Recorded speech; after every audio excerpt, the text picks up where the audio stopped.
O termo lavagem de dinheiro, como o próprio nome sugere, se aplica a todo e qualquer dinheiro adquirido de forma ilícita e que, portanto, é considerado sujo. Ou seja, para adquirir uma aparência limpa, ele precisa ser lavado. Essa expressão começou a ficar popular por causa do famoso mafioso Al Capone, já que, durante a chamada Lei Seca, o gangster adquiriu uma rede de lavanderias com o propósito de limpar as quantias obtidas da venda de bebidas alcoólicas, atividade que era proibida na época. Obviamente, o Al Capone não lavava literalmente o dinheiro nas máquinas de lavar. Esse foi, na verdade, só um modelo optado por ele. No entanto, existe uma enormidade de possibilidades dentro desse universo. Para começar, vamos entender como o sistema de lavagem de dinheiro é desenhado. E para isso, nós vamos dividir a atividade em 3 fases: a colocação, a ocultação e a integração.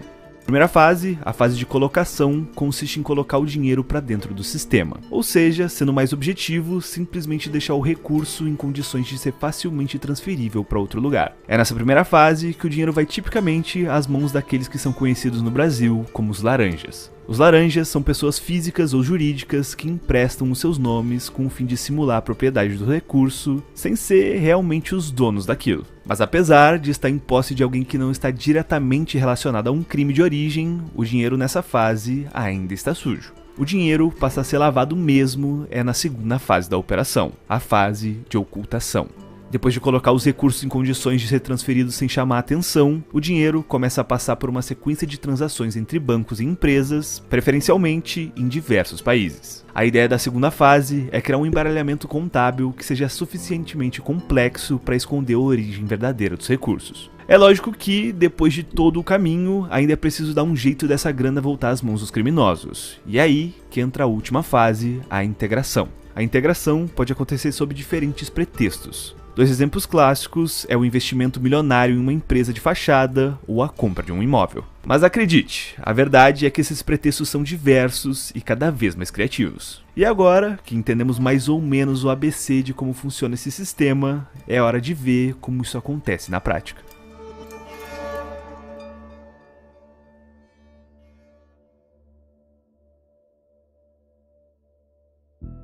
Aqui vamos começar pelo clássico. Um dos métodos mais comuns e utilizados na lavagem de dinheiro sujo é a exploração de negócios em setores com grande fluxo de dinheiro físico. Pequenos e médios empreendimentos como bares, restaurantes e estacionamentos. Como esses estabelecimentos transicionam uma relativa quantia de dinheiro vivo, naturalmente, esses são negócios que possuem as melhores características para serem inflacionados com dinheiro ilícito. Em suma, o que se faz é passar a grana suja pela caixa registradora, aproveitando o fluxo para inflar e colocar o dinheiro para dentro do sistema. Na maioria das vezes, essas empresas estão registradas em nomes de laranjas, como é habitual na fase de colocação. A partir daí, o dinheiro pode ser transferido sem chamar atenção. E é aí que a grana começa a circular através de uma série de transferências para criar um percurso que fará perder sua origem na colocação. E depois que a origem do dinheiro já se perdeu, os investimentos em casas e outros imóveis são 2 métodos mais popularmente usados para finalizar o processo. O setor imobiliário é um dos preferidos, já que, a depender do imóvel, é claro, ele pode gerar receitas mesmo sem ser vendido com aluguéis. Quanto melhor o imóvel, mais robusto é o instrumento de lavagem. Mas como isso funciona exatamente? Depois do processo de estratificação, o dinheiro chega até uma determinada companhia fantoche, que é quem vai então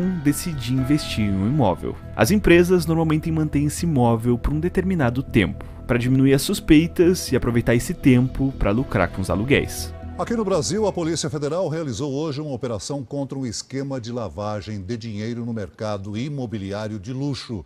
Traficantes de drogas estariam comprando apartamentos de alto padrão em Santa Catarina. E depois de um tempo, é só ela revender o imóvel ao criminoso, mas dessa vez, porém, a um preço muito menor. De posse do imóvel, o criminoso pode vendê-lo a preço de mercado ou continuar lucrando com os aluguéis. Todo o dinheiro gerado pela venda está limpo e agora utilizável. O que resta é limpar ainda o dinheiro que sobrou na companhia fantoche. O método de explorar empresas com alto fluxo de dinheiro é muitas vezes eficaz e provavelmente o mais conhecido. Negócios com alta lucratividade ainda facilitam a etapa de ocultação. É quase impossível demonstrar, por exemplo, que um bar movimentado vendeu o quanto ele declara que vende. Os criminosos aproveitam para limpar o dinheiro também com o ganho legítimo que o negócio gera todos os meses. O problema desse sistema é que não se pode lavar grandes quantidades de recursos de uma vez só. Voltando ao bar, por exemplo, os criminosos inflam os ganhos do estabelecimento, mas há um limite realista do quanto o negócio é capaz de gerar.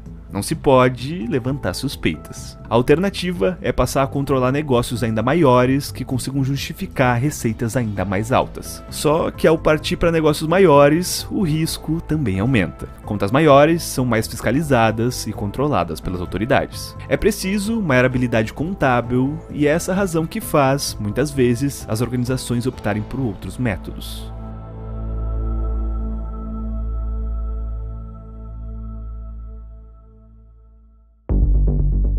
Outra maneira muito comum de se lavar dinheiro ilícito é o que se chama de smurfing. O objetivo, nesse caso, é dissimular a origem criminosa dos recursos a partir de depósitos anônimos de pequeno valor, realizados em variados dias, locais e por pessoas diferentes. O nome é uma alusão aos pequenos personagens azuis do desenho animado por serem indivíduos pequenos que constituem um todo. Funciona da seguinte maneira: os criminosos distribuem a grana a um grande número de colaboradores, os chamados Smurfs. Esses colaboradores depositam os valores nas suas contas bancárias, normalmente em troca de uma compensação. Os pequenos depósitos, no entanto, são todos inferiores ao limite no qual pode ser acionado algum controle do banco contra a lavagem de dinheiro. Esse valor normalmente varia de país para país. Com a pulverização dos recursos depositados pelos Smurfs, os criminosos conseguem colocar o dinheiro dentro do sistema bancário e dessa maneira se inicia o processo de ocultação. Um exemplo bem atual desse sistema são os novos aplicativos chineses de pagamento online. Em 2022, a gigante chinesa de tecnologia Tencent teve que enfrentar uma multa bilionária por violar as regras anti-lavagem de dinheiro em sua rede móvel WeChat Pay. O aplicativo não teria cumprido as regras de transparência do Banco Central chinês para identificar seus usuários. Os criminosos aproveitaram as falhas e utilizaram os Smurfs para colocar dinheiro no sistema de forma anônima. E uma vez que esse dinheiro chega à China, é quase impossível descobrir a origem, já que alguns bancos chineses são pouquíssimos colaborativos com autoridades de outros países. Mas, nos últimos anos, outro método ainda mais eficiente, barato e muito difícil de ser rastreado tem sido utilizado: as criptomoedas.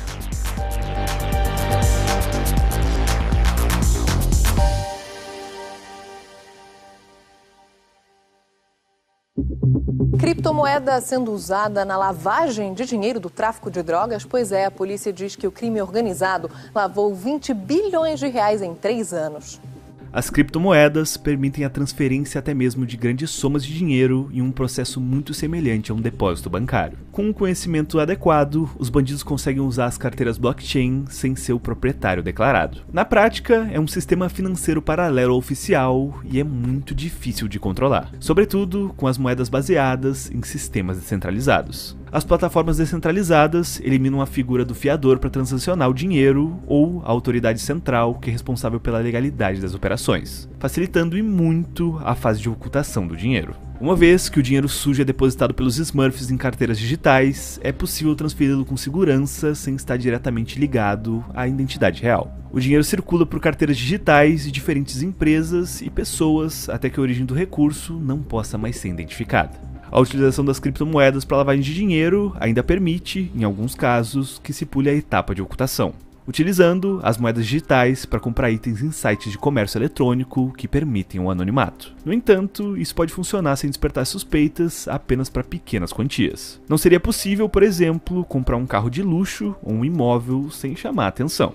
Em janeiro desse ano, uma cidadã chinesa tentou comprar uma mansão no valor de 30 milhões de dólares utilizando Bitcoin em Londres. A transação chamou a atenção quando Jian Wang não conseguiu explicar a origem dos ativos em cripto. O caso levou as autoridades a prender os bitcoins na sua carteira, no valor total de 1,7 bilhão de dólares. Em suma, apesar de parecer simples, usar as criptomoedas para lavar o dinheiro ilegal é algo complexo de qualquer maneira.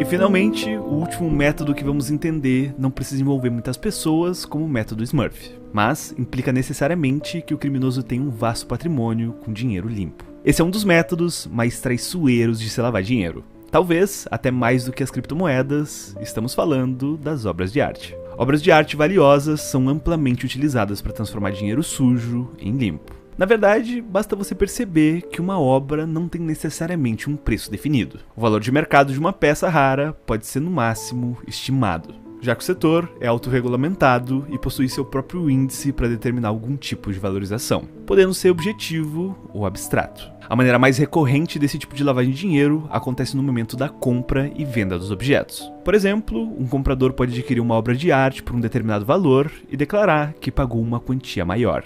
Ou um vendedor que repassa um quadro por um valor irrisório e comunica a venda efetuada com um valor bem maior que o verdadeiro. Algumas vezes, ocorre que parte do dinheiro pago por esses quadros são depositados ou recebidos pelas conhecidas offshores, que são empresas abertas em paraísos fiscais destinadas unicamente para o crime de lavagem de dinheiro. Um caso desse tipo de esquema foi descoberto em 2011 nos Estados Unidos. Um traficante da Filadélfia foi pego com posse de 47 pinturas raras, e algumas dessas obras eram de Picasso e de Salvador Dalí. 14 obras estavam em sua casa e 33 em um de seus armazéns. O valor dos objetos foi estimado em dezenas de milhões de dólares. Mas lavar dinheiro utilizando o mercado de arte tem um grande obstáculo. O responsável pela operação deve já ter um patrimônio elevado resultante de fontes legais, que justifiquem a compra da obra. Isto é, uma pessoa que tem 10 mil dólares em sua conta bancária não pode comprar uma obra de arte de 100 mil dólares. Mesmo sendo um mercado autorregulado, a operação naturalmente chamaria atenção. E essas obras ainda podem ser utilizadas como uma importante reserva de valor, uma alternativa aos criminosos para não armazenarem montanhas de dinheiro vivo.